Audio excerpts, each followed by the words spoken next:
Welcome to the Crimson Tide Connection, your source for Crimson Tide sports. I'm joined today by the head coach of the Alabama volleyball team, Ed Allen.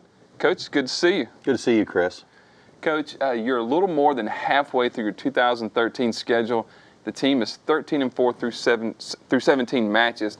How do you feel about your team at this point? Well, I feel really good in terms of really the last 3 weeks we've been tested in competitive environments with competitive teams and have fared reasonably well. You know, we've had a tough start to the conference schedule, seeing Kentucky and Florida and at Auburn in your first 3 matches. But, you know, what preparation for a team that, you know, quite frankly, there's not an easy match in the SEC. So if we're going to start off competitively like that, I don't know that we can be better seasoned than what we've experienced the last 2 weeks. Coach, as you said, you had a difficult start to the SEC match, playing 2 ranked opponents and having a road trip to Auburn to get the conference schedule started. How do you feel like your team has played in those matches after posting the 1-2 start? Yeah, you know, I think that we would have liked to have seen ourselves compete probably a little bit more in the Florida match, but outside of that, you know, pretty pleased with how we competed in the Kentucky match. Really could have executed, I think, down the stretch a couple times that would have maybe changed the outcome of that match.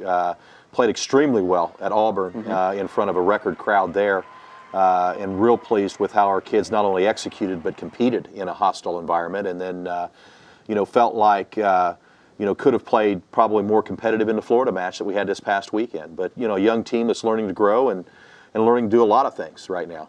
Well, Coach, as you talked about in that win over Auburn, the team got a 10-kill performance from sophomore outside hitter Maddie Weldy. How important was her performance in that game, and what have you seen from her so far? Yeah, you know, I think as much as anything, you know, trying to get our kids to understand about preparing on a daily basis, and Maddie does that.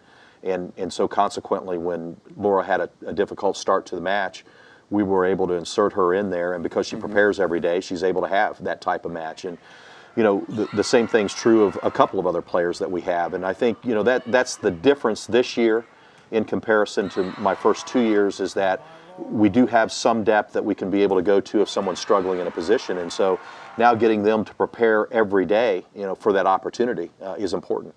Coach, we talked about that Florida matchup. You're coming off a matchup against number 3 Florida. What does a match against a team like the Gators teach you about your team? Well, I mean, I guess we played so well they moved up to number 2 yesterday, Chris. Yeah. And so, but, you know, I think that one of the things you take from a match like that is their ability to pressure from the serve through every aspect of play. You know, I told my assistants, you know, I'm a little jealous of having that type of talent and the ability to execute at that level. But, you know, that's the thing they do so well, is they're able to pressure you throughout the entire match. And, you know, you're forced to be a better volleyball player because of that. And, you know, when you're dealing with a young team as we are, our ability to extend rallies and execute on a high level sometimes is lacking. Well, Coach, this weekend you hit the road for matches at Arkansas, who is 4-1 in the SEC, and undefeated Missouri. So the schedule doesn't get any easier. Friday night you'll be in Fayetteville to face the Razorbacks. What kind of challenges do the Razorbacks pose to your team? Well, you know, I think another solid team that, you know, is playing at home. And, you know, again, you know, they're 4-1 and have been fortunate enough to play some teams that really allow that to happen as well. But, you know, a very talented team as well as the Missouri team. And, you know, as I alluded to earlier, Chris, there's not an easy weekend anywhere, particularly when you go on the road in the SEC. Right.